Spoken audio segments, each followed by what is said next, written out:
When life gets unpredictable, preparation matters. In medicine, it's all about staying alert, ready for whatever comes through the door. On the road, it's no different.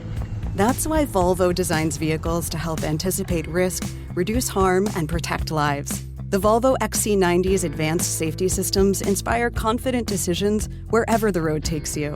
The Volvo XC90, for life. Proud sponsor of the Pit Podcast. Learn more at volvocars.ca/safety. Major sweeping changes at Meta, the owner of Facebook, Instagram, and WhatsApp. In a video post by CEO Mark Zuckerberg this morning, the company announcing it will get rid of its fact-checking program, and that's not all. Here's the list of changes.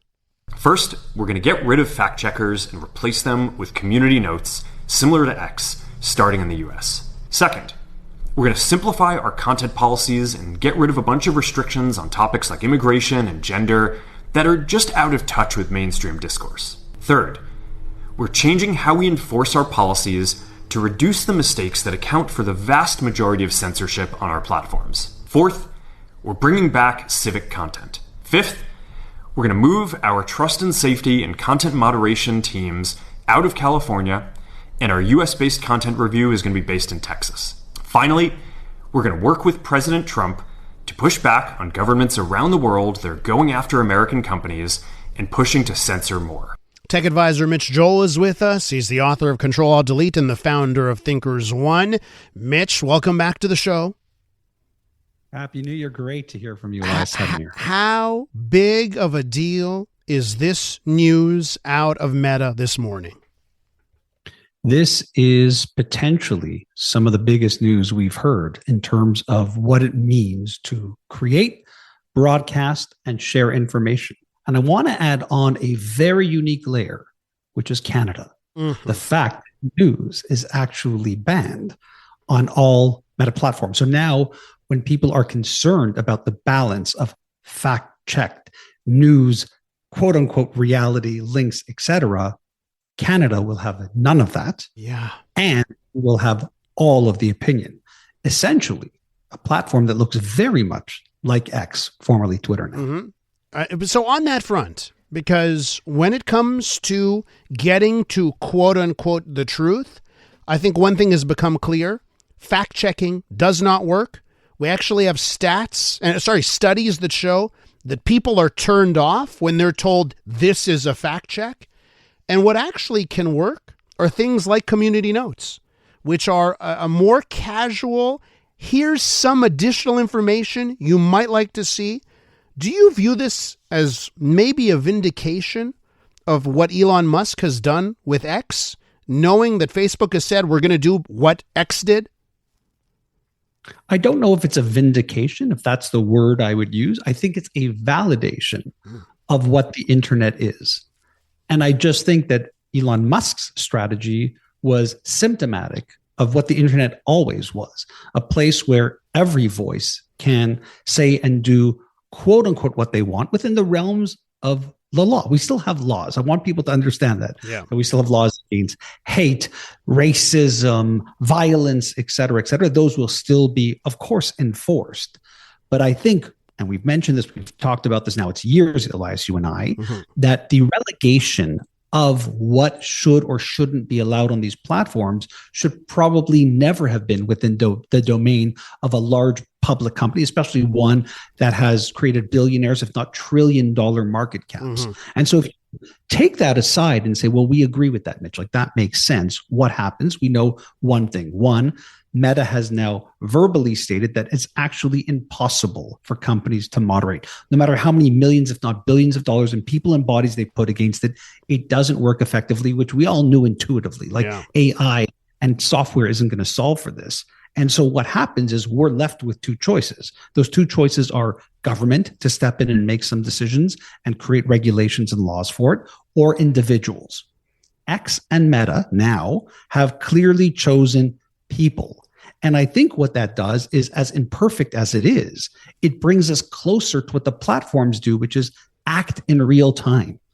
Government has taken way too long to figure this out while actually not doing much other than just accusing or forcing these platforms to do this.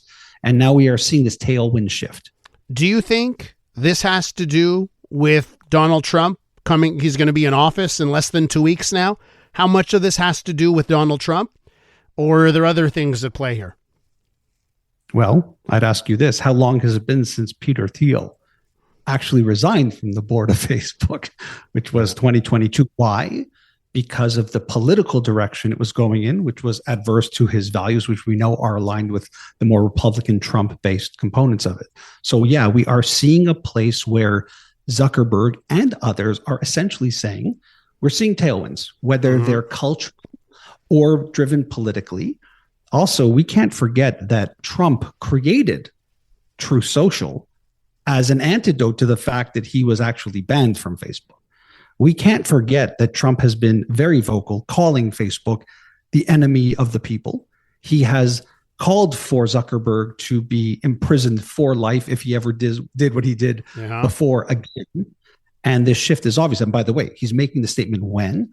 Hours after also announcing 3 new board members, all of which are male, all of which are billionaires, one of them being Dana White from the UFC. The UFC guy, yeah. We are not living in a simulation, Elias. I don't believe we've ever had more proof of it than right now. Imagine we would go back 5 years and I would say to you, Dana White from the UFC is going to be on the board of Meta. Facebook. You would have laughed me out of the room and you would never allow me back on the air. And here we are. So let me ask you this, because there have been topics that have become de facto verboten on Meta platforms. Mark Zuckerberg referenced 2 in his video. He mentioned immigration and he mentioned gender.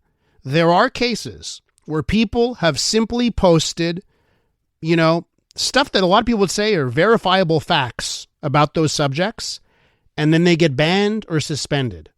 Not content that's illegal, but just facts that may be facts people don't want to hear, but facts nonetheless. And now he's referenced both of those things. What does that say to you? That they are going to basically go down the path. If it's illegal, it's not allowed. But as long as it's legal, we're going to be open to it. We have to be in a place, whether we like to hear what I'm about to say or not, that we have to be good with. And that is a place where we have to be okay with the good, the bad, and the ugly of free speech. We have to be able to be in that place. I am a million times more concerned, Elias, though, about the state of Canada, because the actual news, the actual links, the actual professionals who are doing the real journalism work are not going to be included in that conversation. Yeah. These news media outlets and our government need to make a very, very, very fast decision right now. And I'm not saying this is tariff-based level worries, but this is going to be dramatic. If you have millions upon millions of Canadians as we head into a new election, as we head into this space, and they have no counterbalance to this other than leave Facebook and go here, or hopefully you're going to look at news outlets that, frankly, those individuals probably would see as opposing to their values, that's going to be extremely problematic for a free and fair election in Canada. And point number 4 on Zuckerberg's list was the return of civic content. So Meta is opening the door to news coming back in a bigger way on timelines, and it won't matter in Canada unless there is a change to policy of the current government or there's a new government that gets rid of some of the legislation that's been passed. It will be fascinating.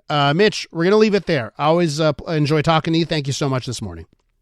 Big news. Thanks, Elias. Thanks for having me. Mitch Joel, big news indeed. Mitch Joel, author of CTRL ALT Delete. He's the founder of ThinkersOne.